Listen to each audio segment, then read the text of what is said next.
amadinhos e amadinhas, como é que vocês estão? Tudo ok? Você já deve estar cansado dessa pergunta, né? Mas é isso mesmo, vocês estão bem? Preparem aí caderno, a borracha, o lápis, a caneta, porque se porventura vocês tiverem alguma dúvida, vocês anotem, depois vocês vão na plataforma e vocês tirem as dúvidas, tá certo? Perguntem aos professores de vocês. Hoje nós vamos tratar de um gênero textual chamado receita e a gente já vem tratando dele ao longo da semana. Nós vamos tratar de receita e na análise linguística nós vamos ver os adjetivos e os adjetivos pátrios. Só dando aqui uma relembrada, porque a gente já viu todo esse conteúdo durante a semana, tá certo? Hoje é sexta-feira, a professora Senilde Macedo, e nós vamos ter a leitura cronometrada, não é a leitura de hoje do nosso projeto de fluência. E a leitura cronometrada, vocês já sabem, é aquela leitura que a gente vai contar aí com a participação de alguém para cronometrar o tempo de 1 minuto, para a gente ver quantas palavras nós conseguimos ler em 1 minuto. Meus amados, lembrando mais uma vez que apesar do termo cronometrado, de crono de tempo, a gente tem que esquecer e desconstruir a ideia de sair correndo dentro da leitura. O nosso objetivo é que as palavras saiam com fluência. Lembre que até o nosso projeto é projeto de fluência, que as palavras saiam livremente, sem nenhum embaraço, tá bom? E quando as palavras saem dessa forma, aí flui. Aí, já, quer dizer, quando você for observar, em 1 minuto você já leu muitas palavras, tá bom? Esse é o objetivo. Vamos ver aqui o texto que a gente tem para hoje, leitura cronometrada. Vamos lá? É o texto Não Há Vagas. Esse texto aqui é um texto do Ferreira Goulart. Vamos ler comigo? Amados, eu vou ler aqui e vocês vão acompanhar a leitura aí sentadinhos no sofá, na cama, onde vocês estiverem. O importante é que a gente leia junto o poema, tá bom? Não há vagas. Ferreira Goulart. O preço do feijão não cabe no poema. O preço do arroz não cabe no poema. Não cabem no poema o gás, a luz, o telefone, a sonegação do leite, da carne, do açúcar, do pão. O funcionário público não cabe no poema com seu salário de fome, com sua vida fechada em arquivos. Como não cabe no poema o operário que esmerila seu dia de aço e carvão nas oficinas escuras. Porque o poema, senhores, está fechado, não há vagas. Só cabe no poema o homem sem estômago, a mulher de nuvens, a fruta sem preço. O poema, senhores, não fede. Meus amados, está aí um belíssimo texto do Ferreira Goulart. Então, nós já vamos aqui, meus amadinhos, já para o exercitando, tá certo? Vamos ver o que é que a gente faz aqui no nosso exercitando. Como eu falei para vocês, a questão do exercitando, a tia vai lembrar mais uma vez, nós vamos exercitar. Amados, não existe gênio que chegue nas questões e responda tudo. O que existe são pessoas esforçadas, pessoas que exercitam todo dia a sua aprendizagem, o seu conhecimento. Por isso que elas se tornam assim um expert, se tornam assim geniais, tá bom? É através do exercício, do exercitar dia após dia. Vamos ver a primeira questão? O título do poema antecipa uma crítica que o poeta dirige à falta de... Qual é o título do poema, gente? O título do poema é Não Há Vagas. Quando você observa aí, o Ferreira Goulart, ele já está fazendo uma crítica.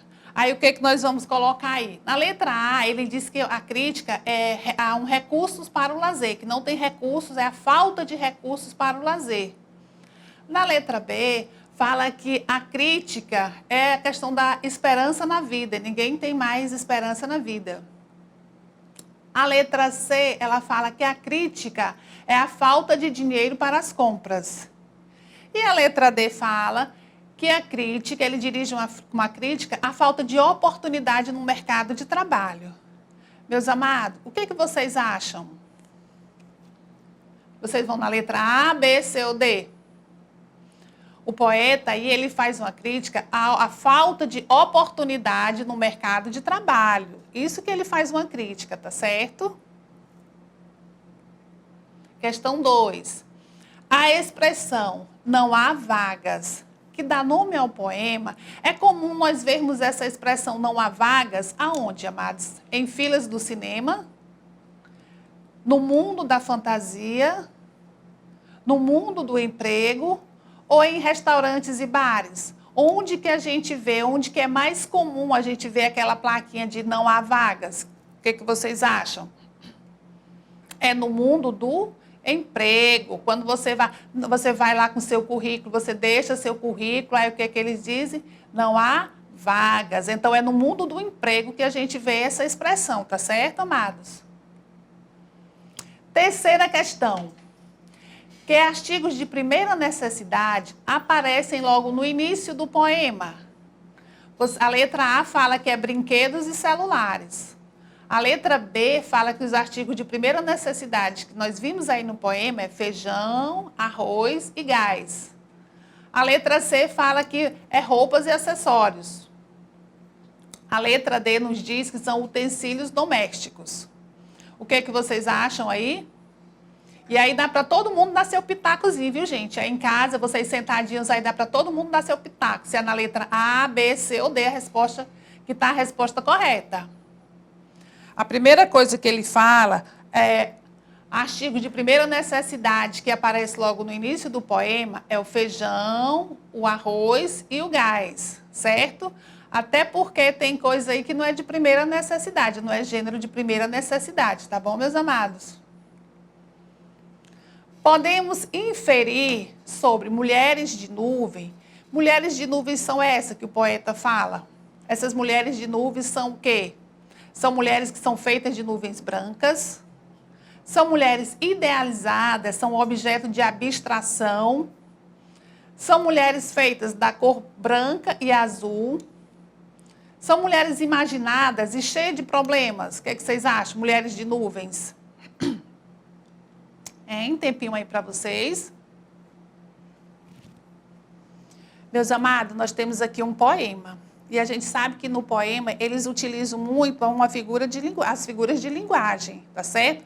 E eles utilizam muito também os símbolos.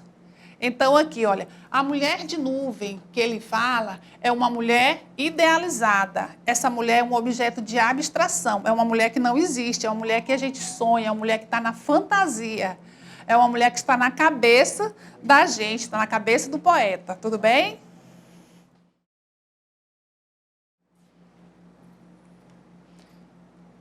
Passou para a 8ª questão. Deixa eu ver aqui, amados. 3, 4. Qual é a finalidade do poema? Nós temos aqui, a finalidade do poema é instruir, é narrar, é sensibilizar ou é tornar público. O que vocês acham?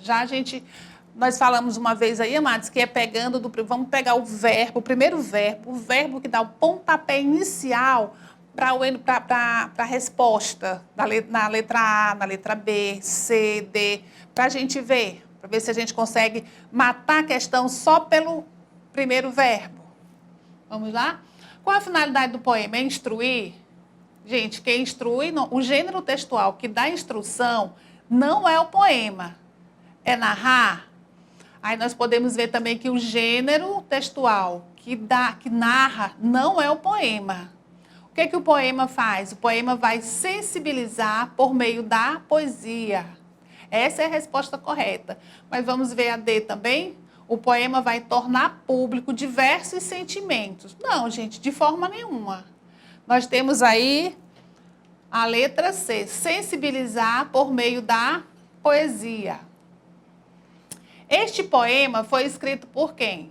Carlos Drummond de Andrade, Clarice Lispector, Ferreira Goulart ou Cecília Meirelles? Este poema foi escrito por Ferreira Goulart. Tudo bem, meus amados?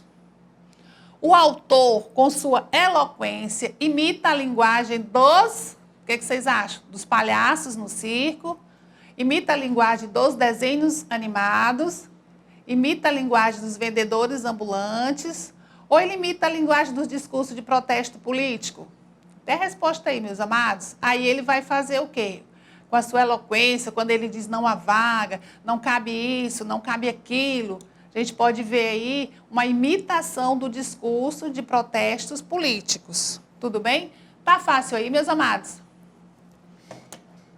Amadinhos, vocês observem que nessas questões aqui, vocês estão tratando da habilidade de leitura. Vocês estão tratando da o quê? Da leitura implícita e da leitura explícita. Leitura explícita, aquela que está nas linhas, dá para a gente só ir lá no texto, pesquisar e colocar a resposta. E a leitura implícita, que é a leitura que nós temos que fazer inferência, que é a leitura que está além das linhas, tá bom? Então, nós vimos aí a nossa interpretação e compreensão de texto. De acordo com o contexto, que característica podemos imputar a quem sonega? Amados, a pessoa que sonega, quando ele fala lá no poema de sonegar, a pessoa que sonega, ela é transparente, fraudador, honesto e acolhedor. A pessoa que sonega, ela é um fraudador. Pessoa que sonega é fraudador. A fruta sem preço, a qual o poeta se refere, o poeta está falando de uma fruta sem preço ali, que não cabe, né? É uma fruta admirada nas formas, exposta em obra de arte. Ou é aquela fruta com preço módico, com preço barato, com preço em conta? Ou é uma espécie de fruta que não tem sabor, uma espécie sem sabor? Ou também, na letra D, fala que é uma fruta que vem lá da plantação com agrotóxico. O que vocês acham? Letra A, B, C ou D? A fruta que o poeta fala dentro desse poema. Amados, ele está falando de uma fruta que é admirada nas formas. É uma fruta exposta em obra de arte. Não é uma fruta de verdade, tá bom? Novamente, aí nós temos uma simbologia. Sétima questão. O funcionário público, ele não cabe no poema. Por que o funcionário público não cabe no poema? Aí tem a explicação. Pois, letra A, ele tem salário de fome e vida fechada em arquivos. Letra B, esmerila seu dia de aço e carvão. Letra C, é feito de nuvens. Letra D, é muito bom para estar em um poema. Funcionário público é muito bom para estar dentro de um poema. Olha só, gente. Ele é feito de nuvens, esmerila seu dia de aço e carvão. Ou ele não cabe num poema porque ele tem um salário de fome e a vida dele é fechada em arquivos. Que aí também nós temos outra simbologia. É a letra A, tá certo, gente? Por isso que o funcionário público, segundo o poeta, não cabe dentro do poema, porque ele tem um salário de fome e a vida dele é fechada em arquivos. Olha aí o Ferreira Goulart para vocês, meus amados. Esse aqui foi o gênio que fez esse poema. Encheu esse poema de poesias para nós, tá bom? O que não cabe mesmo no poema é uma vida de sonhos, uma vida de sonho imaginada pelas pessoas.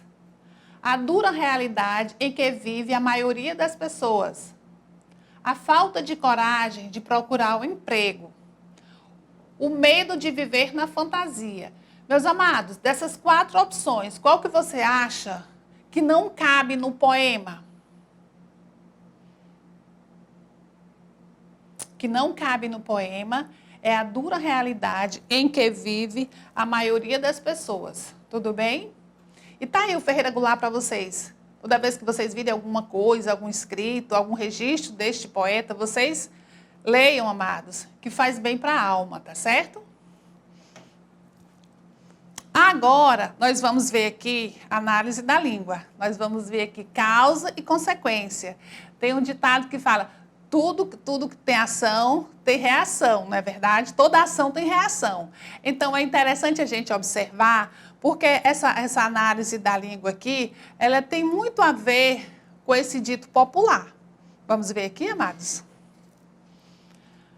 O que é conjunção? nós vamos encontrar relação de causa e consequência dentro da classe de palavra, dentro de uma classe de palavras chamada conjunção. O que ele fala que é conjunção? Conjunção é uma palavra invariável. Por que é uma palavra invariável? Amadinho, vocês observem aí que tem o in, que é um prefixo de negação. Invariável, ela não varia, ela não tem variação. Essa classe de palavra, ela não tem gênero, masculino e feminino, ela não tem singular e plural, ela não tem um grau aumentativo e diminutivo, ou seja, a conjunção ela não vai variar. Tá fácil aí para vocês? Então, conjunção, palavra invariável. E qual é a função da conjunção? Para que serve a conjunção? Ela vai ligar as orações. Olha que legal, ela é meio que uma pontezinha, ela vai ligar as orações. Quando ela for ligar as orações, ela vai estabelecer entre as orações, ela vai estabelecer relações. E essa relação que ela estabelece pode ser de dependência ou de coordenação. Tudo bem, amados? Deu para ver um pouquinho do que é conjunção? Por que a gente está vendo conjunção? Porque nós vamos estudar a relação de causa e consequência com as conjunções causal e consecutiva. E o que é uma conjunção causal? Meus amados, nós já falamos no início que sempre que uma coisa estivesse meio nebulosa, vamos lá para a nomenclatura da palavra, vamos ver se a gente acha assim, a raiz, pela raiz, já o sentido, a semântica da palavra, tá certo? A conjunção causal vem de causa. Ela indica a causa da ação expressa na oração principal. Dentro das orações, nós temos sempre uma oração principal, aquela que comanda, tá certo? E a conjunção causal, ela vai indicar o quê? A causa do que aconteceu na oração principal, tudo bem? E a conjunção consecutiva? Novamente, vemos que consecutiva, mas é de consequência. O que faz a conjunção consecutiva? Ela inicia uma oração na qual é indicada consequência do que foi declarado na oração anterior, certo? Na oração dentro da conjunção consecutiva, ele vai apontar uma consequência. Se a conjunção é consecutiva, você vai apontar ali uma consequência, certo? Conjunções causais. Amadinhos, na nossa gramática, no livro, está cheio de conjunções. E a professora pegou aqui somente algumas, né? Tanto das conjunções causais, quanto das conjunções consecutivas. Vamos lá. Conjunções causais. Porque, pois. Agora, o pois, meus amados, é pós-posto ao verbo. É depois que vier o verbo. Porque o pois, antes do verbo, ele vai ter outro sentido. Tá certo? Isso, a priori, pode ser que pareça um pouquinho complicado, pareça um pouquinho gramatiqueiro, mas não é não. Quando a gente estiver mergulhado dentro dos textos, dentro dos parágrafos, vai ficar bem claro para nós, tá certo? Então, vamos lá. Depois do pois, que é pós-posto ao verbo, nós temos porquanto, nós temos como, só que o como aí é no sentido de porquê. Tá certo? Porque o como, ele pode ser também uma conjunção conformativa.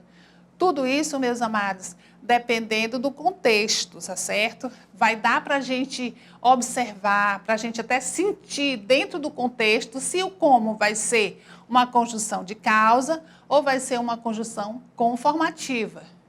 Temos aí também nas conjunções causais o pois que, o já que, uma vez que, visto que, visto como, temos o que, tudo bem?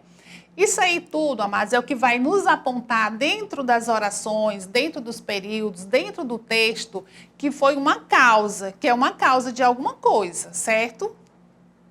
Vamos observar agora as conjunções consecutivas, as conjunções de consequência.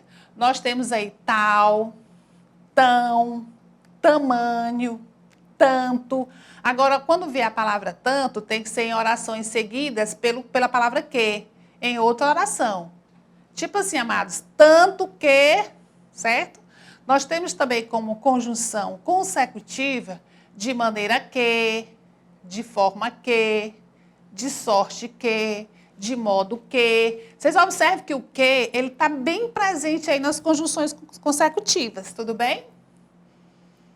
Amados, isso aí a gente vai estudar também dentro das salas virtuais, dentro da nossa sala virtual com a nossa professora, tá certo?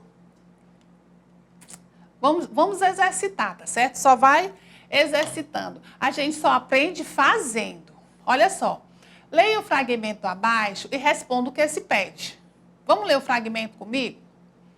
Leiam aí para vocês já sentirem aí o fragmento, já sentirem aí esse pequeno textinho, esse pequeno trecho. Era uma casa muito engraçada. Aí você já se reporta para aquele textinho, né? Era uma casa muito engraçada. Mas não é não, essa casa aí não, tá bom? Era uma casa muito engraçada. Todos viviam ali há bastante tempo. Mas incendiou. Porque esqueceram o gás ligado. Olha, meus amados, que fragmento bacana para a gente analisar. Nós temos aí uma zona de conforto. Qual é a zona de conforto? É que era uma casa muito engraçada, era uma casa alegre, era uma casa feliz, era uma casa que tinha muita alegria.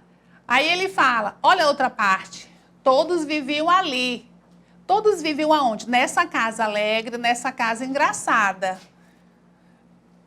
Todos viviam ali há bastante tempo, mas, olha aí uma adversidade, mas incendiou, né? O que é que incendiou? A casa feliz, a casa engraçada, a casa que todo mundo vivia ali incendiou. Agora nós temos aí por quê? Esqueceram o gás ligado.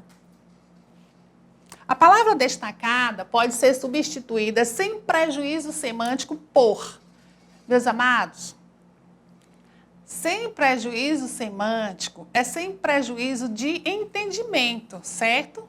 Eu posso trocar o porquê. A letra A diz que é portanto e pelo quê. A letra B fala que é nem e de sorte que. A letra C fala que é já que e visto que. E a letra D de dado fala que eu posso trocar o porquê lá de cima pelo que e pelo se. Vamos ver com a professora? Era uma casa muito engraçada, todos viviam ali há bastante tempo, mas incendiou tanto, esqueceram o gás ligado. Vocês acham que vai dar certo? Colocar o tanto aí? Não vai não, né? Então, eu não vou nem ver pelo quê. Vamos na letra B. Era uma casa muito engraçada. Todos viviam ali há bastante tempo, mas incendiou, nem esqueceram o gás ligado. Vai ter sentido? Também não. Não é verdade? Vai mudar o sentido. Olha, ele fala que ele quer que a gente troque sem prejuízo semântico. Na letra C, era uma casa muito engraçada, todos viviam ali há bastante tempo, mas incendiou, já que esqueceram o gás ligado, né? Então, o que a gente espera? Qual é a consequência, qual é a causa quando a gente deixa o gás ligado? Já que esqueceram o gás ligado, visto que esqueceram o gás ligado, então eu posso substituir pela letra C, já que e visto que, tá certo? Não vou nem na D, meus amados. Vamos lá. A relação estabelecida pela palavra destacada, é uma relação de ou a palavra destacada? Qual é? É o porquê. É uma relação de causa. Por que aquela casa engraçada? Por que aquela casa que todos viviam ali há bastante tempo? Por que aquela casa incendiou? Qual foi a causa? Porque esqueceram o gás ligado. Então, observe o fragmento do texto e responda o que é pedido. Já estava tudo combinado. Depois do almoço, iriam assistir um filme e logo depois tomariam um sorvete na praça como um casal apaixonado. Infelizmente, teve que sair bem antes do combinado, visto que o filho ligou e não passava bem. Gente, o visto que estabelece uma relação de causa. Qual foi a causa? Qual foi a causa? Qual foi o motivo que não deu certo, não é? O filho ligou e não passava bem. Qual das conjunções seguintes pode substituir o visto que, amados, sem alterar o sentido? Pois que, tanto que, forma que, de modo que. É o pois que. Olha só, meus amados, Infelizmente, teve que sair bem antes do combinado, pois que o filho ligou e não passava bem. Tudo bem? Leia o fragmento abaixo e responda. Havia dias que ele percebia algo estranho. Os fatos eram tão inusitados que tentou fugir dali. Olha, amados, tão que... Vocês lembram que a gente falou que o tão que é uma consequência? Tá certo? Então, os termos grifados marcam no fragmento a relação de consequência. Era tão inusitado que tentou fugir dali.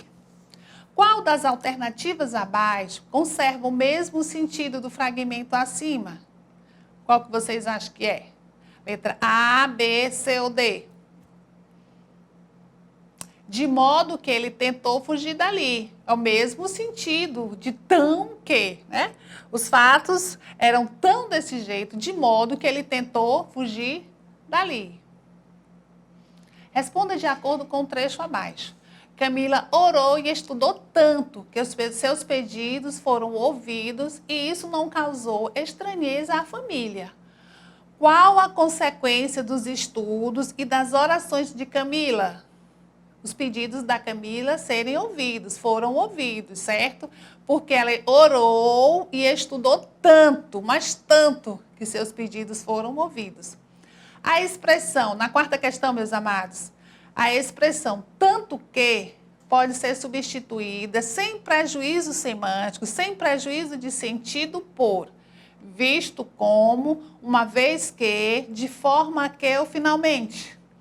A expressão tanto que pode ser substituída pela expressão de forma que seus pedidos foram ouvidos. Amados, adjetivos.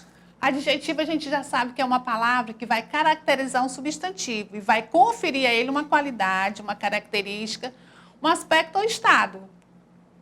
Vestido velho. O adjetivo velho vai caracterizar o substantivo vestido.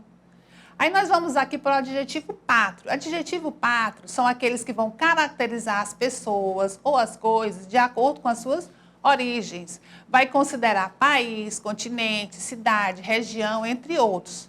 E eles devem ser grafados, meus amados, com letra minúsculas. Vamos brincar aqui?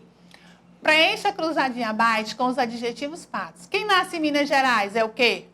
Mineiro. Aí eu vou dizer aqui, vocês respondem na casa de vocês, tá bom? Nascido em São Paulo. São Paulo estado, viu, meu amor? Quem nasce no estado de São Paulo é paulista. Quem nasce no Japão? Japonês. Quem é nascido no Rio de Janeiro? No estado do Rio de Janeiro, é fluminense. Em Brasília, é brasiliense. Quem nasce no Brasília, é brasiliense. Quem nascido no Pernambuco é pernambucano. Nascido no Paraná, paranaense. Nascido na Bahia, baiano. Nascido na Holanda, holandês. Tá bom? Vamos para outra aqui.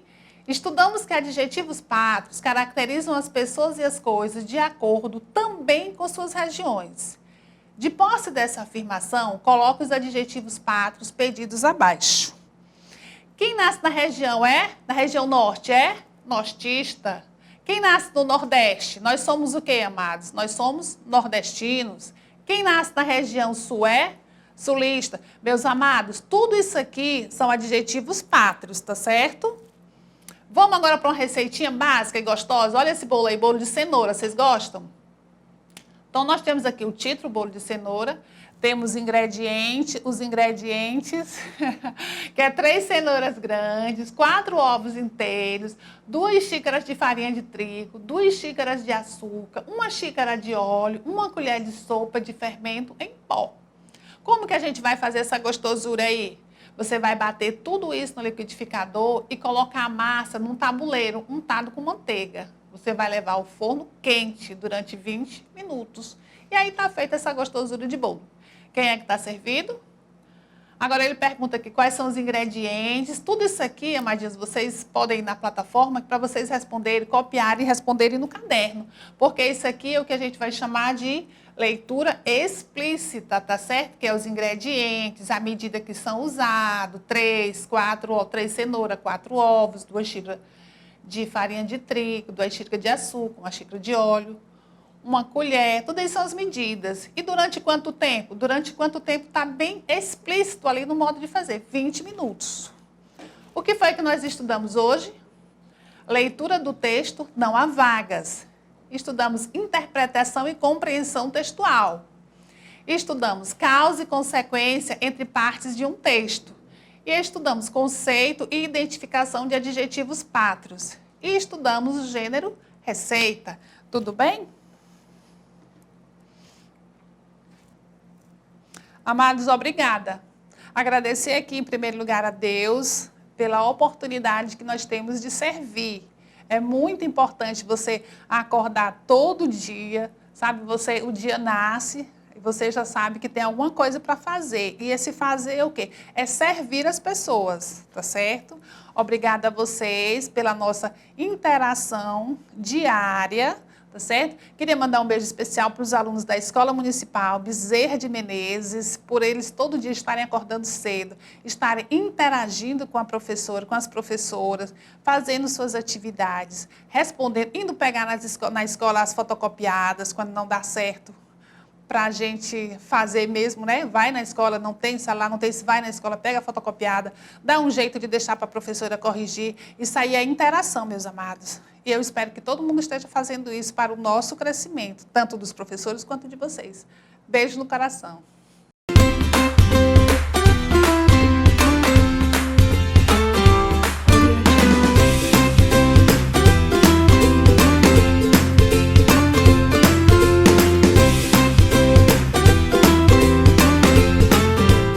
Olá, amados e amadas, como é que vocês estão? Falei que eu voltava rapidinho?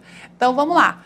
Hoje, sexta-feira, professora Sanilde Macedo, aula de língua portuguesa, porque eu sei que vocês amam a língua portuguesa. E como hoje é sexta-feira, nós vamos também, e é língua portuguesa, nós vamos fazer aqui a nossa leitura. Amados, hoje eu trouxe uma música para vocês, para a gente pensar sobre ela, para a gente cantar essa música e para nós refletirmos também um pouquinho sobre essa música, tá certo? Eu acho que vocês vão gostar. É uma música conhecida, hora da leitura. Vamos lá na música? Olha que imagem bacana. Que será? Planeta Azul. Primeira coisa que a gente vai fazer, meus amadinhos, é refletir um pouco sobre o título desse texto. Planeta Azul. Ele está se referindo ao nosso planeta e dizendo que o nosso planeta é azul. Alguém tem ideia por que o planeta é azul? Depois, e vamos observar também se o título tem a ver com o texto, tá certo? Depois a gente vai fazer um pouquinho da compreensão desse texto, tá certo? E da compreensão e da interpretação desse texto, tudo bem? Agora nós vamos ler. Fazer o seguinte, eu leio aqui e vocês vão ler aí na casa de vocês, certo? Vamos lá? Planeta Azul. Chitãozinho e Chororó. A vida e a natureza sempre à mercê da poluição. Invertem-se as estações do ano. Faz calor no inverno e frio no verão. Os peixes morrendo nos rios. Estão se extinguindo espécies animais. E tudo que se planta, colhe. O tempo retribui o mal que a gente faz. Onde a chuva caía quase todo dia, já não chove nada. O sol abrasador rachando o leito dos rios secos, sem um pingo d'água.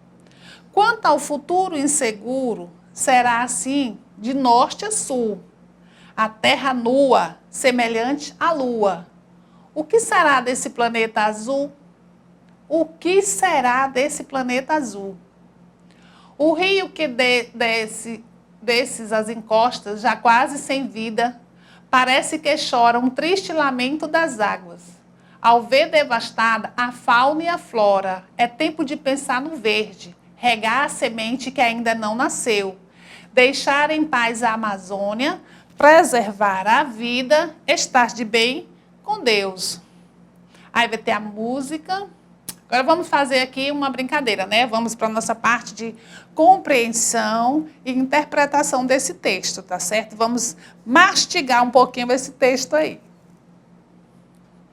Podemos inferir sobre a leitura da música que ela é grande e com bastante rimas ricas. Podemos inferir que essa música aí narra a vida no planeta azul. Podemos inferir que ela pede socorro para que a natureza não se acabe. Podemos inferir que é uma música com ritmo dançante e melancólico.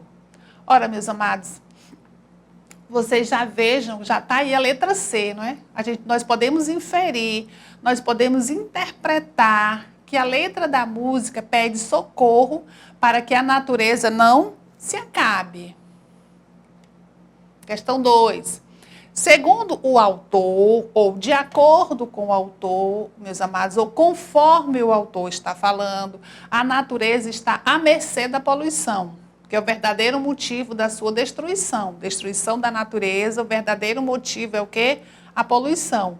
Quando ele fala isso, nós podemos inferir que o homem, e de acordo com o texto todo, né, gente? Segundo o autor, o texto todo, a música toda, nós podemos inferir que o homem tem responsabilidade direta sobre a destruição do planeta, cuida do planeta azul como um bom pai, depende da natureza, por isso mesmo cultiva, independe da natureza para sobreviver, pois ele tem a tecnologia, ele não precisa da natureza. O que vocês acham?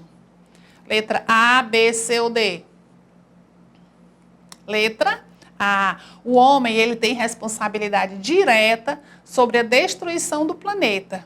Meus amados, vocês observem aqui, ó, nós podemos entender e refletir. E essa reflexão vai fazer com que a gente transforme os nossos hábitos que, porventura, possam prejudicar a natureza, possam agredir, possam ferir a natureza.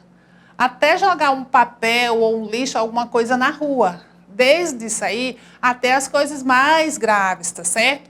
A primeira questão, ela nos chama atenção dizendo que a música está pedindo socorro, está pedindo ajuda para que a natureza não se acabe. Na segunda questão, nós vamos refletir, nós vamos pensar que o homem, que nós temos responsabilidade direta sobre a destruição do planeta. Então, amadinhos, a gente já conversou que os textos eles servem para nós fazermos uma reflexão e a partir dessa reflexão nós mudarmos de comportamento, certo? No caso desse texto aí. Nós estamos trabalhando agora, certo, gente? Terceira questão. A partir dos versos abaixo, indique a alternativa que justifica esses acontecimentos. Quais são os acontecimentos? O que está acontecendo? O que ele fala no primeiro versinho? Invertem-se as estações do ano. O outro versinho, faz calor no inverno e frio no verão. O outro versinho, os peixes morrendo nos rios. Meus amados, o peixe era para morrer fora do rio, né? Está acontecendo alguma coisa. O outro verso, estão se extinguindo espécies animais. Então, ele fala que a partir desses versos aí, o que justifica esses acontecimentos? Aí nós temos na letra A dizendo que isso aí está acontecendo por conta da poluição, da depredação e do desmatamento. A letra B fala que isso está acontecendo por cuidado e por sorte.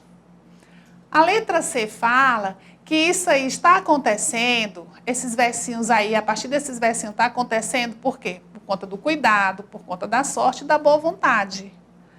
A letra D indica que o que está acontecendo por conta da poluição e fim dos tempos. É fim dos tempos e o cuidado. O que vocês acham que está acontecendo tudo isso aí por conta de quê? Qual o motivo, qual a causa? Letra A, B, C ou D? Meus amados, tudo isso aí está acontecendo por conta da poluição, por conta da depredação e por conta dos desmatamentos. Tudo isso aí está causando o quê? Está se invertendo as estações do ano. Está fazendo calor no inverno e está fazendo frio no verão.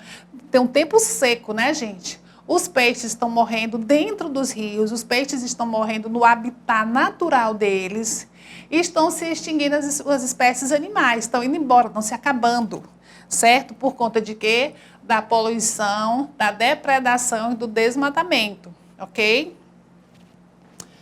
Meus amados, Esse texto vai servir, a tia vai dizer mais uma vez, não é só um texto para a gente aprender, para a gente ler com fluência, isso também, mas esse texto é para chamar a nossa atenção. Aqui mesmo na nossa capital, nós temos os dois rios, Rio Poti e o Rio Parnaíba. E vocês acham que está acontecendo a letra A com eles dois? Então, está bem próximo da gente. Está bem perto da gente. E aqui também a gente tem assim, tem o quê? Tem o pedido de socorro.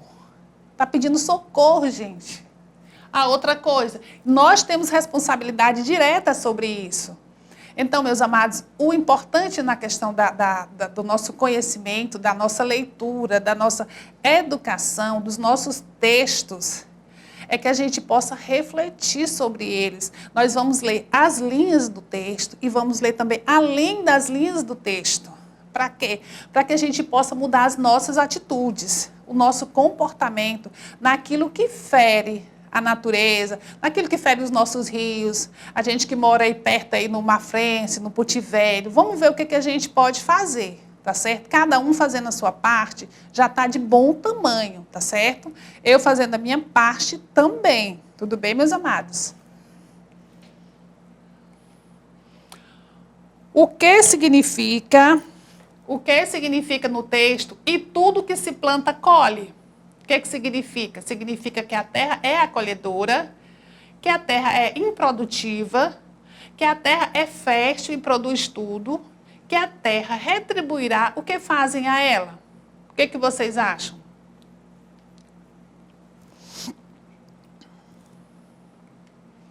Meus amados, e tudo que se planta, colhe. Toda ação tem uma reação. Isso aí, ele está querendo dizer que a terra vai retribuir o que a gente faz a ela. Ora, amadinhos, se eu trato bem, se eu preservo, o que eu vou ter da terra? Eu vou ter os frutos. O que eu vou ter dos rios? Não é? Eu vou ter os animais de dentro do rio, né? Vou ter os peixes, vou ter alimentação, vou ter um ar saudável. Tudo isso aí. Por quê? Porque a terra vai me dar de acordo com o que eu estou dando para ela. E se está acontecendo o contrário, eu posso esperar. Como a gente já está vendo, o que a gente viu ali nos versinhos anteriores, tá certo? As mudanças que está acontecendo e não é para melhor, tá certo? Daí a nossa responsabilidade de lermos os textos e mudar o nosso comportamento.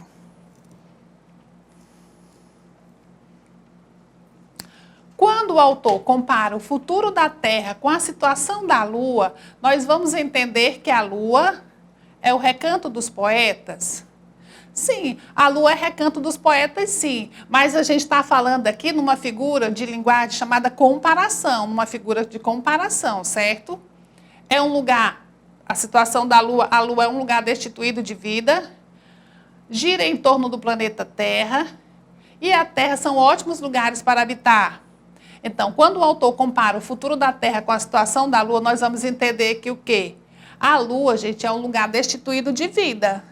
Então, ele está dizendo que a Terra vai ficar igual à Lua, destituído de vida. Porque se nós estamos tanto nos rios, no ar, no mar, nós estamos destruindo, não vai ter vida. Né? Se acabam as árvores, se acabam os animais, a gente também vai acabar, tá certo? Sexta questão. O que se pode entender do trecho? O rio está chorando ao ver devastada a fauna e a flora. Meus amados, como isso é uma música, é poesia, nós vamos usar os símbolos, nós estamos utilizando figuras de linguagem. O rio está chorando ao ver devastada a fauna e a flora. Está querendo dizer o quê? O rio está sensível devido à poluição. O rio lamenta a preservação da flora. Letra C. A destruição da fauna e flora reflete no rio. Letra D. A fauna e a flora estão chocados com a inconsequência do homem. Qual vocês acham que é a letra correta aí? O que é que nós podemos entender do trecho o rio está chorando? Está chorando ao ver devastada a fauna e a flora.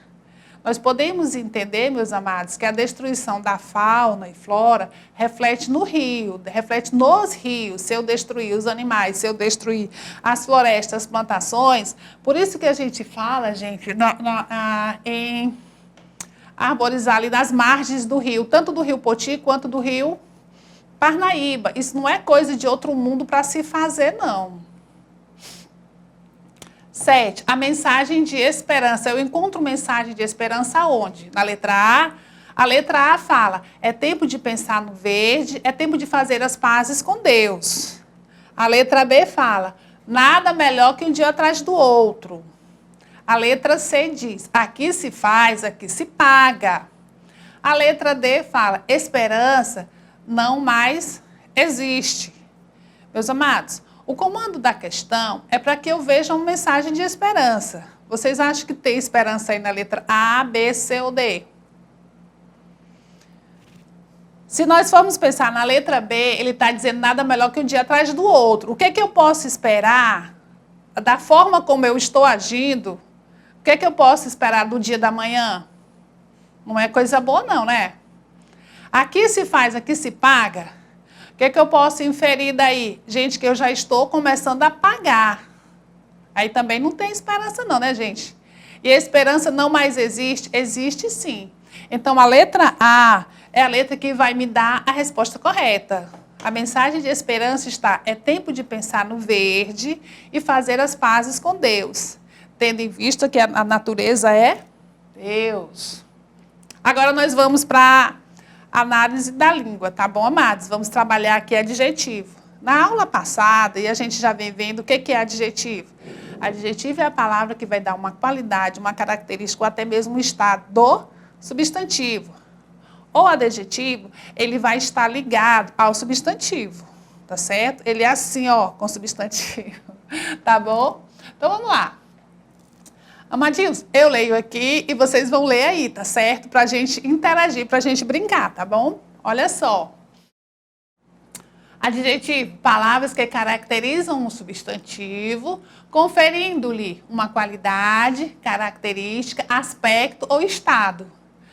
Amados, só chamando atenção para aquele li ali, conferindo-lhe, conferindo o quê? Conferindo uma qualidade, conferindo uma característica, conferindo um aspecto ou estado. Conferindo isso a quem? Ao adjetivo, tá certo? Então, vamos lá. É estranho. É estranho. Para a mamãe, eu sou respondona. Para o papai, eu sou dengosa. E para as visitas, eu sou super educada. Aí, quer que o menino maluquinho fala na tirinha? É isso aí. A vida é um teatro, Julieta. A vida é um teatro, Julieta. Mas quem escreveu os seus papéis não tem nenhuma originalidade. Tinha que ser o menino maluquinho, né, gente? Então, a pergunta é o seguinte. Que características são atribuídas à menina? Quais são as qualidades? Quais são as características que eles estão dando para a Julieta? O que ela fala? A característica aí é respondona. A característica aí é dengosa e a característica aí é super educada. Vocês concordam com a professora? Quando quando ela fala, para a mamãe eu sou respondona. É a característica que a mãe dela dá para ela. O pai dela já fala que ela é o quê? Qual é a característica, qual é a qualidade que ele dá? Que ela é dengosa. E as visitas? Qual é a característica que dão para a Julieta? Que ela é super educada. Agora vamos analisar com a professora aqui, gente. Porque provavelmente as pessoas têm opiniões diferentes sobre a Julieta. Por que é? A letra A fala que é porque a Julieta tem comportamento diferente. A letra B fala por elas não conviverem com a Julieta. A letra C, porque nenhuma delas conhece a Julieta. E a letra D, porque Julieta é uma perfeita personagem. Meus amados, o que a gente pode inferir aqui da Julieta? Vocês observem que 3 pessoas, são 3 que dão características diferentes. Observem, mas ele fala aqui no comando, ele diz provavelmente, ele não dá uma certeza, ele diz é provável que as pessoas tenham opiniões diferentes sobre a Julieta, por quê? Porque a Julieta também deve ter comportamento diferente. Tudo bem? A Julieta na frente, a Julieta para a mãe dela, ela responde a mãe dela. Alguém aí se identifica com a Julieta, gente? Tem alguma Julieta aí me ouvindo? Levanta a mãozinha aí quem é Julieta também, quem é respondona para a mãe, né? Para o pai, ela já é dengosa, ela já é outra coisa, ela é dengosa. E para as visitas, ela é super educada. Será que a Julieta é bipolar, gente? O que vocês acham? Eu acho que a letra, quando ele fala assim, provavelmente, é provável que a Julieta tenha comportamentos diferentes, tá bom, meus amados? Vocês concordam com isso aqui? Vamos para lá. Para outra questão, ainda sobre adjetivo. Meus amados, aqui nós estamos analisando a nossa língua portuguesa, tá certo? Escreva o adjetivo que expressa a principal característica que devem ter os substantivos abaixo. Aí a professora colocou um exemplo aqui para ficar mais fácil para a gente. Qual é a principal característica da tesoura? A tesoura, ela é cortante, certo? Qual é a principal característica da bola? Quando você pensa em bola, você já vê na sua imagem uma redonda, né? Agora são vocês agora. Vou perguntar e vocês vão responder aí, tá certo? Podem responder para quem estiver perto de vocês. A água que se bebe. Qual é a principal característica que a gente espera da água que a gente bebe? É que ela seja o quê? 1, 2, 3, valendo! Que ela seja potável, certo? A principal característica que a gente, o principal adjetivo, a principal qualidade que a gente espera da água que a gente bebe é que ela seja potável. Agora vamos de novo, vocês. Qual é a principal característica, a coisa que se vocês fossem escolher um amigo, vocês iriam escolher por qual característica? Qual é a principal qualidade de um amigo que deve ter um amigo? 1, 2, 3, valendo. Vocês aí. Nós esperamos que o amigo ele seja fiel e que ele seja verdadeiro, tá certo? Qualidades raras hoje em dia, mas se for amigo, amigo de verdade, ele é fiel e ele é verdadeiro, tá certo? Um juiz. Meus amados, quando vocês pensam em um juiz, qual é a principal característica? Qual é o principal adjetivo, qual é a principal qualidade que nós vamos esperar de um juiz? Até mesmo no de futebol. Viu, meninos? É que ele seja o quê? Que ele seja honesto e que ele seja justo. Tudo bem, amados? Estão gostando da brincadeira? Tem mais um aqui, ó. Agora, o ar. O ar que a gente respira, o que a gente espera que ele seja, meus amados? Tem assim, é o antônimo do que a gente não quer, certo? Você pode pensar, quando a gente reclama muito, é do ar poluído, não é? Que nós reclamamos muito. Então, o que nós esperamos do ar? O antônimo de poluído é o ar puro. Nós queremos o ar puro. A principal característica do ar é que ele seja puro. A principal qualidade, característica, o principal adjetivo é a pureza, que ele seja puro. Amadinhos, olhem para cá. Esse aqui também está bem legal. Associe as colunas relacionando os substantivos com os adjetivos mais adequados. E aqui a gente está trabalhando, meus amados, adjetivos, tá certo? Canto. Qual desses itens aí do lado tem mais a ver, está relacionado com canto? É corajoso, harmonioso, vergonhosa, transparente ou ardente? Você colocaria o quê no canto? 1, 2, 3, 4 ou 5? Hein? Vamos lá. Falem aí para quem está perto de vocês. O canto, ele tem que ser harmonioso. Uma qualidade do canto, que a gente espera do canto é que ele seja harmonioso. E a mentira, gente? Qual é desses adjetivos que tem na segunda coluna, qual é o adjetivo que mais combina, que mais tem a ver, que mais se relaciona com a mentira? Corajoso, vergonhosa, transparente ou ardente? O que vocês acham? Podem falar aí para quem está perto de vocês. Vergonhosa, certo? Desses adjetivos que estão aí na segunda coluna, que mais combina, que mais se relaciona com a mentira, é o adjetivo vergonhosa. E fogo? Nós temos aí somente 3 opções.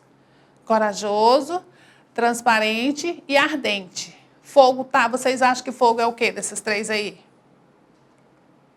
Fogo é ardente, arde. Agora nós vamos aqui para o soldado. Qual é a característica, qual é o adjetivo, qual é a qualidade que a gente coloca aí para o soldado? Entre corajoso e transparente, qual é a qualidade do soldado? Corajoso. Os nossos soldados, eles são corajosos. E vidro? Vidro aqui restou quem, meus amados? Restou transparente, tá certo? Tudo bem? Vocês observem que sempre que a gente está colocando substantivo de um lado e do outro lado tem o quê? Adjetivo, que está conferindo qualidade aos substantivos que nós colocamos aqui, tá certo? Vamos ver aqui? Outra questão, outro exercitando. Leiam aí, tá certo? Classifique os adjetivos destacados nos textos que seguem. Classifique os adjetivos destacados nos textos que seguem. Atenção!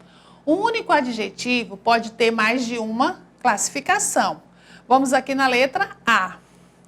Vimos que os jovens, principalmente as moças lindas, elegantes e educadas, fazem muito mal em escutar qualquer tipo de gente.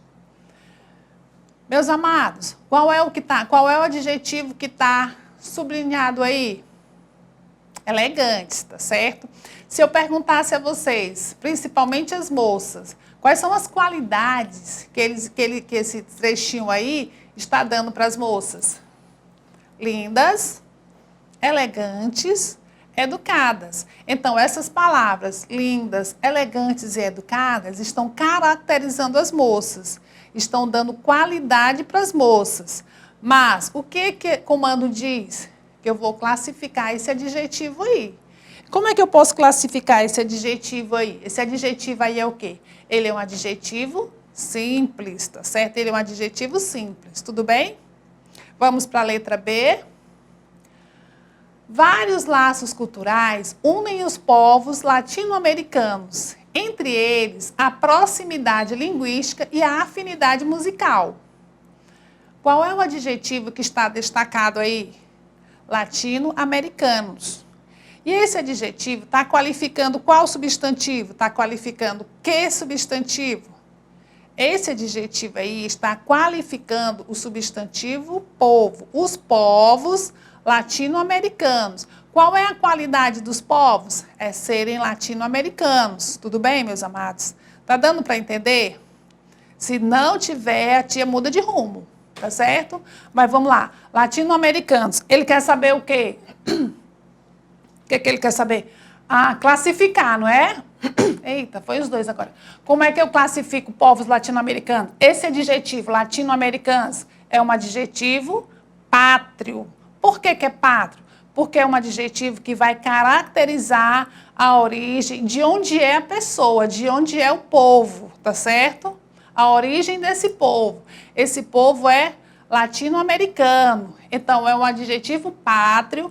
E esse adjetivo pátrio, ele é um adjetivo composto, certo? Ele é composto por 2 palavras. Quais são as palavras? Latino e americanos, certo? Latino-americanos está caracterizando o substantivo povos, né? Plural aqui. E a letra C. Será impossível a paz entre os povos árabe e judeu. Árabes e judeus, né, gente? Que adjetivo árabe e judeu? Árabe e judeu está caracterizando, está classificando os povos, não é? Agora, assim, que tipo de adjetivo é esse? Como que eu classifico esses adjetivos aí que estão sublinhados?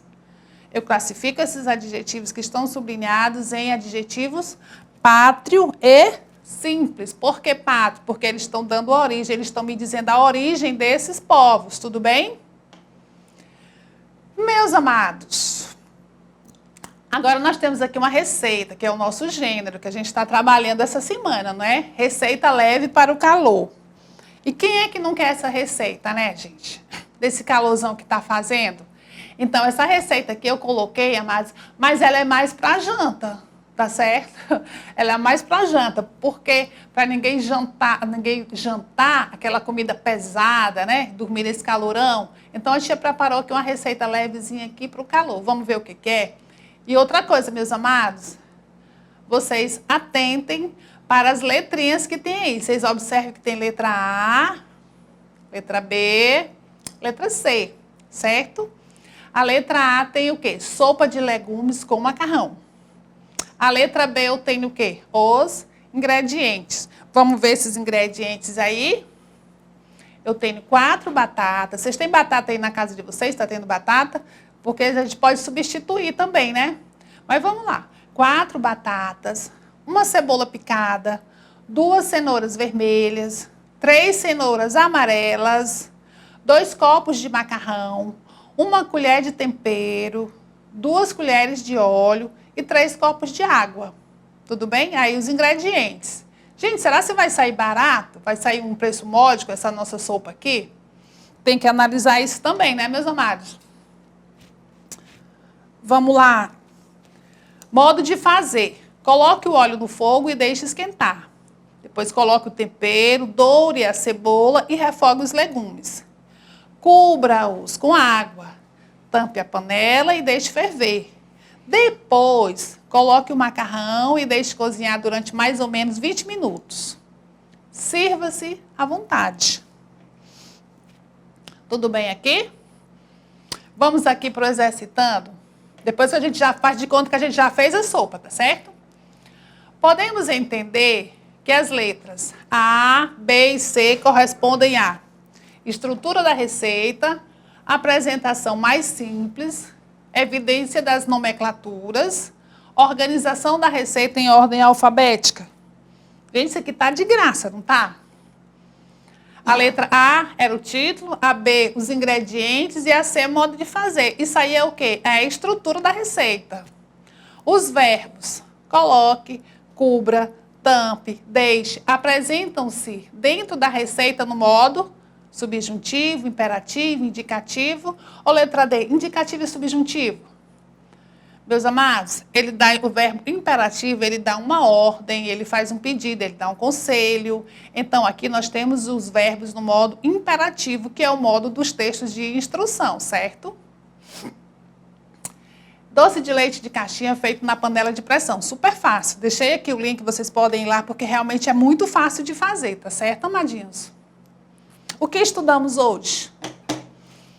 Leitura da música Planeta Azul, interpretação e compreensão textual, inferimos o sentido de palavras e de expressões também, identificamos e conceituamos adjetivo e adjetivo pátrio e trabalhamos um pouquinho, estudamos também receita culinária, tudo certo? Amados, obrigada. Obrigada em primeiro lugar a Deus pela oportunidade que nós temos de estar aqui servindo, a oportunidade que Ele nos dá de estar aqui servindo. Obrigada a vocês que estão aí dia após dia se superando, vendo as dificuldades de cada questão e respondendo e indo à luta. Isso aí só vai servir para o crescimento de vocês e para o regozijo dos professores, tá certo? Que estamos aqui na torcida por cada um de vocês, tá bom? Beijo no coração e a gente se vê.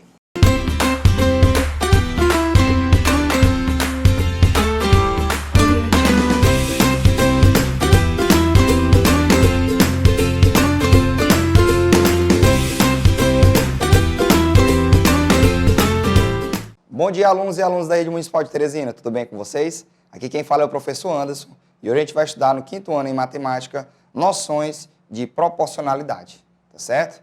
Acho que vocês já ouviram esse nome de proporcionalidade, proporção.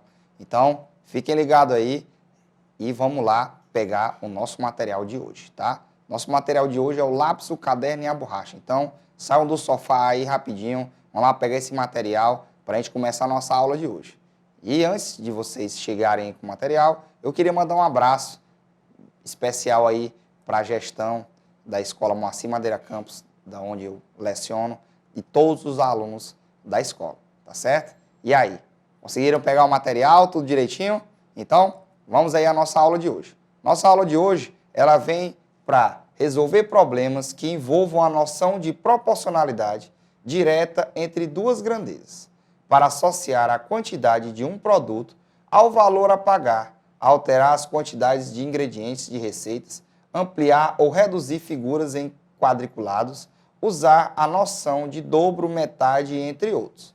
Então, a gente tem várias coisas para se resolver, mas o nosso foco vai ser um só, tá bom? Resolver problemas, tá certo? E nós vamos ver aí, ao decorrer da nossa aula, qual é, certo, a operação que a gente vai utilizar hoje, tá bom? Então, para a gente começar, a gente vai saber o que é proporção, certo? Eu acho que vocês veem muito as pessoas falando qual é a proporção disso tudo, e em vários outros termos, né, nas aulas de português ou na vida mesmo, tá bom? E aí vem na cabeça, o que é proporção, né? Então, proporção na parte matemática é definida a igualdade entre duas razões. Caso essa igualdade seja verdadeira, então dizemos que os números que foram as razões na ordem dada são proporcionais. Como assim?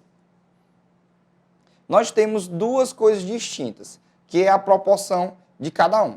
Por exemplo, quando você compra um achocolatado ou você compra um kisuke, por exemplo, aquele suquinho de pacote, lá tem a proporcionalidade. Ele diz lá, faz 1 litro, faz 2 litros. Então, a cada um pacote daquele, a gente faz 2 litros de suco. Ou 1 litro de suco.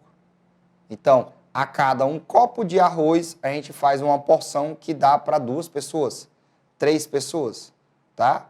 Então, é assim que se chama a nossa proporcionalidade.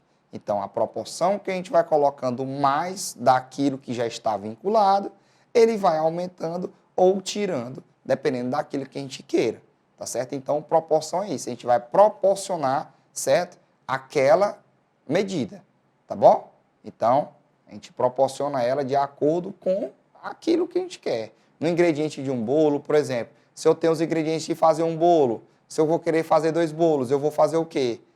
Aí tem as palavrinhas lá, que é o quê? Se eu vou fazer 2 bolos, eu vou dobrar. Então, a proporção vai ser maior. Então, eu vou pegar aqueles mesmos ingredientes e vou dobrar, né, o valor deles. Se eu tenho 1 quilo de farinha, eu vou ter que colocar 2 quilos para fazer 2 bolos. Se eu tenho 1 quilo de achocolatado, eu vou ter que colocar 2 para fazer 2 bolos. E assim sucessivamente. Então, a proporcionalidade é isso. É a igualdade entre as duas razões. Eu vou usar o mesmo produto, só que a diferença, se eu vou aumentar, eu vou ter que multiplicá-lo mais. Se eu vou diminuir, eu vou dividir.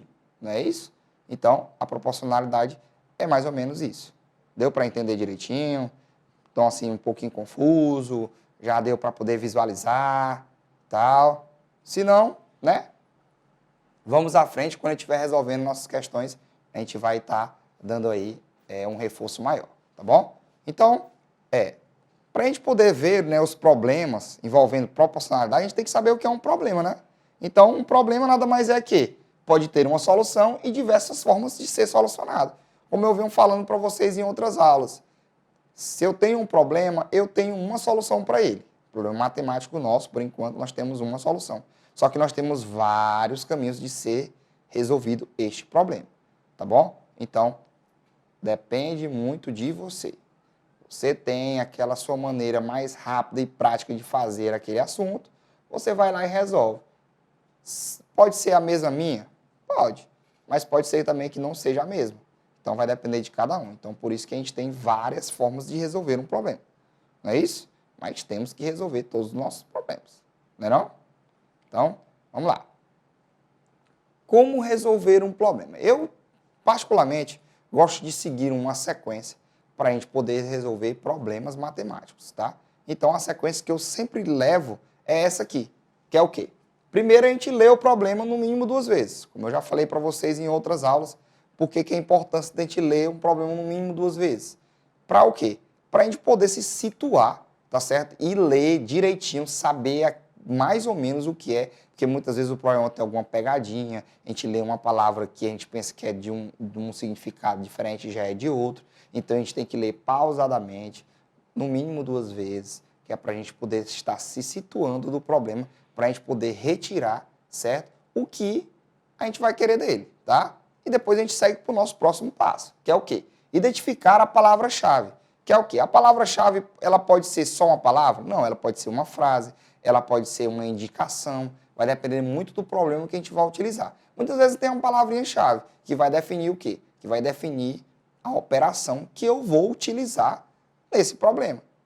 Porque nós temos o quê? Vocês sabem que nós temos 4 operações, que é a adição, subtração, multiplicação e divisão. Cada uma delas tem várias palavras-chave para se definir, certo, este problema que a gente vai utilizar. Se a gente vai utilizar a adição, se a gente vai utilizar a subtração, se a gente vai utilizar a multiplicação ou vai utilizar a divisão. Então, nesta fase, a gente vai procurar, depois de ter lido bem, a gente vai procurar essa palavra-chave para poder a gente reforçar isso para eles. Tá certo? Depois disso, nós vamos armar a operação. Por que é importante armar a operação? A gente arma a operação justamente para quê? Para poder ter definido, né? Depois de a gente definiu, dizer, agora aqui é subtração, um exemplo. Agora aqui é multiplicação, um exemplo. A gente vai lá e arma o problema. Por que é importante armar bem o problema? Justamente para a gente não perder a questão. Porque se você colocar um termo diferente, você não colocar número debaixo de número, não começar da esquerda para a direita para poder fazer o número, certo? Ou, desculpa, da direita para a esquerda para fazer o número, não é não que nós começamos pela unidade, e aí fica unidade abaixo de unidade assim sucessivamente. Todo aquele nosso ritual, algumas vezes a gente erra. Quer fazer rápido e aí erra, tá certo? Então, armar direitinho, pensando bem no problema. Depois disso, a gente encontra o resultado, né? E depois de encontrar o resultado, a gente vai lá ler o problema novamente e formula a nossa resposta, tá? Muitas vezes a resposta já vem quase implícita na pergunta. A gente repete um pouquinho da pergunta e responde, não é isso? Muitas vezes a gente tem que criar uma resposta, mas a resposta já vai ficar simples se a gente tiver o resultado, não é isso? Quando não tem o resultado, fica ruim de responder, não é não? Então, para a gente recapitular rapidinho, a gente faz isso. Primeiro, a gente lê o problema no mínimo 2 vezes. Depois a gente identifica a palavra-chave. Depois a gente arma a operação. Depois encontramos o resultado, não é isso? E depois a gente formula a nossa resposta e está aí resolvido o problema da gente, tá certo? Então hoje a gente vai resolver problemas de proporcionalidade. Então a gente vai ter várias proporções, a gente vai ter aí algumas palavras-chave que eu vou estar avisando para vocês e explicando ao decorrer de algumas questões. Então preparem aí o caderno, a caneta, o lápis e vamos lá para nossas questões de hoje, tá certo? Pedro tem uma folha de papel com o tamanho disposto abaixo. Já Arthur tem o dobro da folha de papel de Pedro. Qual o tamanho da folha de papel de Arthur? Tá? Então, nós temos aqui a folha de papel, ela está recortada aí. Vocês estão vendo aí, tem vários recortes nessa folha de papel de Pedro. E ele quer saber qual o tamanho da folha de papel de Arthur. Tá certo? Então, leiam aí direitinho, vão procurando dicas, tá certo? Lembrem do que eu falei, primeiro leia a questão, vê qual é a palavra-chave dessa questão e vai desenvolvendo ela, responde aí, certo? Você pode responder essa questão aí por desenho ou escrevendo mesmo, fazendo o cálculo. Então, vamos comigo aí, vamos responder, vamos tentar, que é muito importante, certo? Para poder vocês estarem aprendendo. Tá bom? Então, e aí? Já conseguiram? Já desenharam? Já sabem mais ou menos como é que faz? Tá? Tá muito difícil? Então, quem não respondeu ainda, vem comigo. Vamos responder agora. Então, já tinha lido uma vez, né? Vou seguir o meu primeiro protocolo, que é ler a segunda vez, né? Então, bora lá. Pedro tem uma folha de papel com o tamanho disposto abaixo. Já Arthur tem o dobro da folha de papel de Pedro. Qual o tamanho da folha de papel de Arthur? Tá? Então ele está perguntando qual o tamanho da folha de papel de Arthur, porque Pedro já tem a folha aqui. E ele diz que Arthur tem o quê? Tem o quê? O dobro. Então a nossa palavra-chave é o dobro. Então qual é a situação, né, e a operação que a gente utiliza para dobrar alguma coisa? Se eu vou dobrar alguma coisa, não é dobrar roupa não, pessoal. É dobrar alguma coisa. Se eu vou dobrar, eu vou o quê? Isso mesmo, eu vou multiplicar, certo? Esta coisa. Então, eu vou multiplicar ela por 2. Porque quando eu dobro, né, eu vou ter duas partes. Então, eu vou multiplicar ela por 2. Então, isso aqui vai ser multiplicado por 2. Então, ele vai aumentar 2 vezes isso aqui. Então, para a gente poder, certo, ver um objeto que a gente vai ter que dobrar e é um objeto quadrado ou retângulo, assim seja, a gente vai fazer o quê? A gente vai pegar e olhar os lados desse objeto e ver quantas unidades ele possui para a gente poder, assim, tá sabendo qual é o valor de cada unidade, tá bom? Então, vamos tomar como exemplo cada quadrado como uma unidade, tá bom? Então, vamos lá, para a gente poder saber e para a gente poder fazer o dobro. Aqui, por exemplo, eu tenho um lado que tem 3 unidades. Por quê? São 3 quadrados iguais. O outro lado também tem 3 quadrados. Então, tem 3 unidades iguais. O outro lado também tem 3 quadrados, tem 3 unidades iguais. E o outro lado também tem 3 quadrados, que tem 3 unidades iguais, né? Então, no caso, esta figura é um quadrado, porque ela tem todos os lados iguais. Todos os lados dela tem 3 unidades. Então, o que eu quero fazer? Ele disse, tá, que esta figura, né, de Pedro, ela é a normal, e o Arthur fez uma figura o dobro dela. Então, bora lá. Se eu quero colocar o dobro, eu vou ter que pegar cada lado e dobrar, multiplicar por 2. Então, bora lá. Este lado aqui tem um quanto? Eu tenho 1, 2 e 3, não é isso? Se eu tenho 3 unidades, se eu vou dobrar, o dobro de 3 é o quê? É 3 mais 3 ou 2 vezes 3, que é 2 vezes o número 3. Então, a gente pode contar. 2 vezes o número 3. 1, 2, 3, 4, 5, 6. Então, se esse lado aqui tem 3, vai passar a ter 6. Se esse lado aqui tem 3, vai passar a ter 6. Se esse lado aqui tem 3, vai passar também a ter 6. E esse lado aqui tem 3, também vai passar a ter 6. Não é isso? Justamente porque se eu dobrei, eu vou dobrar todos os lados também. Aqui, no caso, como é um quadrado, como ele tem todos os lados iguais, a gente utiliza só um lado e já faz todos, não é isso? Então, montem a figura de vocês. Será que já deu agora para montar a figura? O quadradinho certinho? Deu? E aí, já deu para montar a figura? Não, né? Ou sim? Ah, tem gente esperta aí que já terminou, já fez, já montou, já entendeu. Mas teve gente que ainda não entendeu ainda. Então, vamos lá. Eu montei a minha figura. Tá aqui. Por quê? Eu disse para vocês que eu queria o dobro. Então, vamos lá. Se aqui eu tenho 3 desse lado, o dobro é 2 vezes ele. Então, 1, 2, 3. 1, 2, 3. Então, foi 2 vezes ele. Não é isso? Lá em cima agora, se eu disse que tem 3 aqui, eu vou ter que ter também o dobro lá.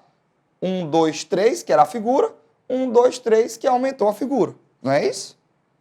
Agora vamos ver também se o outro lado está igual. Se aqui tem 6. 1, 2, 3, 4, 5, 6 também. Então já está igual.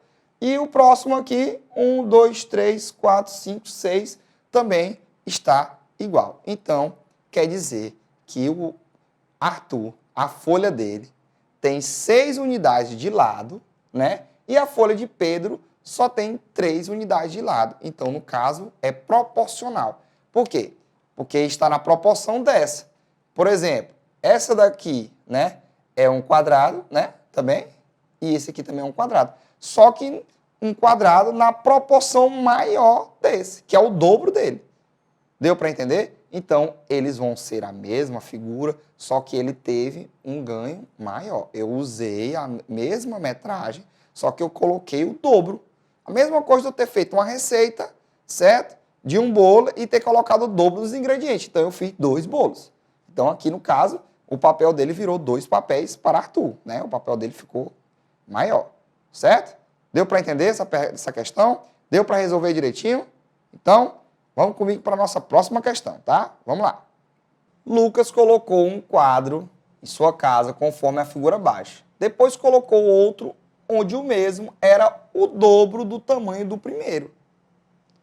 Qual o tamanho deste quadro? E aí, qual é a nossa palavra-chave? A gente vai encontrar essa palavra. Ah, mesma coisa da outra, né? O dobro. Então, o dobro, né? Quando a gente viu nas operações, ele é mais ou menos o quê? O dobro é a multiplicação. No caso, eu vou multiplicar esta figura pelo dobro dela. Então, eu vou transformar ela, juntar ela, né, dobrar ela, né, fazer outra figura igual a ela e vou juntar ela, né, em cima da outra, formando, né, outra figura, outro retângulo, né, no caso, mas de um tamanho maior, não é isso? Então, agora entenderam? Vamos tentar fazer aí direitinho, que é para a gente poder seguir, não é não? Então, vejam aí direitinho como é que faz. Já já a gente volta aí com a nossa figura, tá? Vamos escrever aí, vamos desenhar rapidão aí no seu caderno, tá certo? Para ver quantos lados ele fica. Lembra que a gente faz pelos lados, lembra que a gente vai multiplicar lado por lado, ver qual é a figura, daquela hora num quadrado, será que é um quadrado também? Então, vejam direitinho para a gente poder responder, tá? Belezinha? Então, bora lá. Então, vamos lá. Nós temos uma figura agora, certo? Mas ela não é um quadrado, né? Porque ela não tem os lados iguais. Os lados são diferentes agora dessa vez. Mas, então, se eu tenho dois lados iguais, né? Dessa figura, então ela se chama retângulo, tá bom? Então, bora lá. Como eu disse que eu tenho que pegar os lados e dobrar, então eu vou pegar cada lado e dobrar ele, certo? De uma maneira que esses lados fiquem, né, o dobro e fiquem iguais. Ah, professor, por que a gente não pega dentro? Não, porque se eu vou querer dobrar, esticar uma coisa, eu vou pegar os seus lados e abrir. Não é isso? Então, é o que a gente vai fazer agora. Então, bora lá. Eu tenho duas unidades, né? Se chama duas unidades. Eu tenho duas unidades deste lado. Óbvio, eu vou ter duas unidades do outro lado também, né? Eu tenho 3 unidades em cima e 3 unidades embaixo também, tá bom? Então, vamos lá. Desse lado aqui, eu tenho 2 unidades. Se eu vou dobrar, é o quê? Dobrei 2 e 2, juntando as duas vai ser 4. Então, desse lado eu vou ter 4, não é isso? E, olhando para cima, se eu tenho 3, não é isso? Tenho 3 aí, 3 com 3, juntando as duas, 6, não é isso? Então, vai ser 4 de um lado e 6 do outro, formando esta figura aqui, ó. Tinha 2, fiquei com 4, tá? Se eu tinha 3, eu fiquei com 1, 2, 3, 4, 5, 6, tá? Se eu tinha 2 de um outro lado, 4 também. Se eu tinha 3 aqui, eu fiquei com 6 aqui também. Ah, professor, mas a figura não está tão parecida. Gente, ela não está tão parecida, tá bom? Porque nos nossos gráficos é ruim colocar a figura igual, tá bom? Mas é para vocês entenderem essa proporcionalidade. A figura, ela cresceu de tamanho, certo? Com os padrões da primeira figura, tá bom? Se ela tinha 2 unidades, o mesmo valor das unidades foi colocado aqui, tá bom? Que é para vocês entenderem essa proporção, tá? Então, o resultado, certo, do tamanho do outro quadro vai ser desse tamanho aí. 4 unidades de um lado e 6 unidades do outro lado, tá bom? Como ele é um retângulo, este lado de cima é igual ao outro lado lá, o lado de cima é igual ao outro lado de baixo, tá bom? Os que estão na horizontal e os que estão na vertical também. Certinho? Deu para entender? Tranquilo? Vamos passar para a próxima? Então, bora lá para a próxima. Observe o retângulo abaixo e responda. Qual o triplo desse retângulo? Qual o dobro deste retângulo? Então, agora nós temos aí 2 perguntas para a gente poder responder este retângulo aqui. Vocês estão vendo que o retângulo, ele diz que tem 32 metros, certo? De largura, né? E tem 14 metros aqui, não é isso? Então, quer dizer, de comprimento ele tem 32 e de largura ele tem 14, tá bom? Para poder ficar uma coisa certa. Desculpem aí o erro. Então, ó, qual é o triplo deste retângulo? Para a gente saber o triplo, a gente vai ter que fazer o quê? O triplo, como eu não falei para vocês ainda, o triplo tem de 3. Então, é 3 vezes o valor que está lá. Então, se é 3 vezes, eu vou ter que multiplicar cada lado por 3. Ah, professor, mas está faltando os outros lados. Lembrem, ó, um retângulo ele tem 2 lados iguais. Então, se esse lado aqui é 14, esse aqui também é 14. Se esse lado aqui é 32, esse aqui também é 32. Então, a gente vai agora multiplicar juntos cada lado para a gente poder saber quanto é que vai ficar de lado, né, no triplo desse retângulo. Então, vamos aqui comigo para o quadro. Vamos lá. Então, eu vou ter os dois lados, né? Eu vou ter aqui um retângulo, tá? E ele tem 32 aqui, não é isso? E tem 32 aqui também. E aqui, um outro lado, ele tem 14, né? Se ele tem 14 aqui, ele também vai ter 14 aqui também. Então, vamos agora multiplicar. Se eu multiplicar esse e encontrar o valor, eu vou encontrar o valor do de lá também, né? Para a gente poder encontrar o valor dele, né? O triplo dele. Então, se é o triplo, eu vou multiplicar por 3. Então, vamos fazer primeiro 32. 32 vezes 3, para a gente poder encontrar o triplo. Então, vamos lá. Quando a gente vai fazer a multiplicação, como vocês sabem, a gente multiplica, né, a unidade e depois multiplica a dezena, não é isso? Então, bora lá. 3 vezes 2, que é o 3 duas vezes, vai dar 6. Perfeito. E 3 vezes 3 vai dar o quê? Isso mesmo, vai dar 9. Então, este lado aqui triplicado vai ser 96. Agora vamos para o outro lado. Vamos lá, 14. 14 vezes 3, né? Então, bora lá. 3 vezes 4.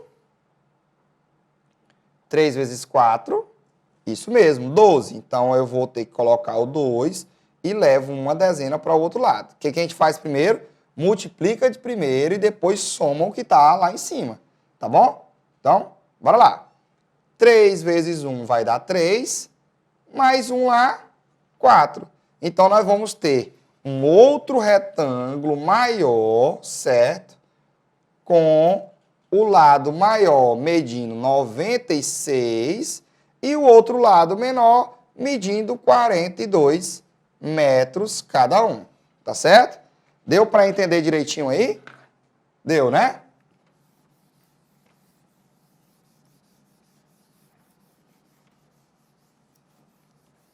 Então, vamos aqui agora a nossa resposta aqui do triplo. 96 metros e 42 metros de lado, tá? Se a gente fosse pedir o perímetro, que era a soma de todos os lados, a gente ia ter que somar os dois números duas vezes, não é isso? Mas isso aí é para outra coisa, tá bom? Só para efeito de informação para vocês. Agora vamos lá, vamos para o dobro. Qual o dobro deste retângulo? Então, se a gente fez por 3, agora a gente vai fazer agora por 2, não é isso? Então, vamos para o nosso quadro responder? Vamos lá. Então, se eu já tinha lá, né, o nosso retângulo com 32 e 14, vamos fazer agora o dobro. 32 vezes 2 e 14 vezes 2, tá? Vamos fazer logo aqui um de cada vez. Vamos lá.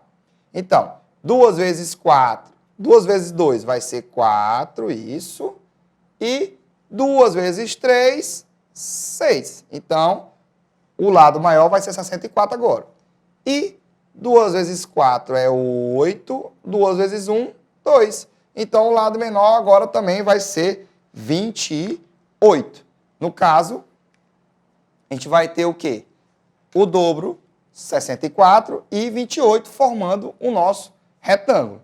Tá bom? Então, a proporção é essa. O dobro vai ser esse valor e o triplo esse valor. Ele 3 vezes e ele 2 vezes.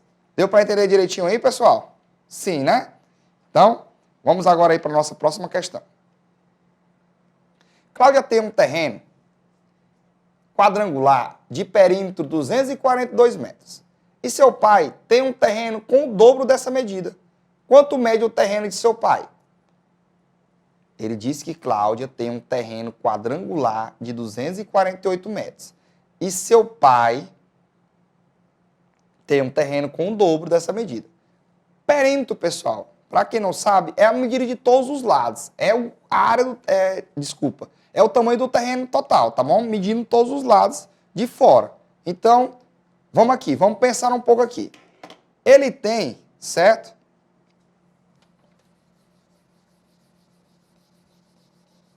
Ele tem a área do perímetro dele quadrado, né? Todos os lados são iguais. 248 metros ao todo, tá? Aí o que ele quer? Ele quer o dobro desse terreno. Então o terreno vai ficar maior com esse tamanho, só que a gente vai ter que dobrar ele. Então, nós vamos dobrar o terreno. Como é que a gente dobra o terreno? Multiplicando por 2, não é isso? Então, bora lá. 248, não é isso? Vezes 2. Vamos lá. 2 vezes 8 vai dar 16, não é isso? 6 vai uma dezena.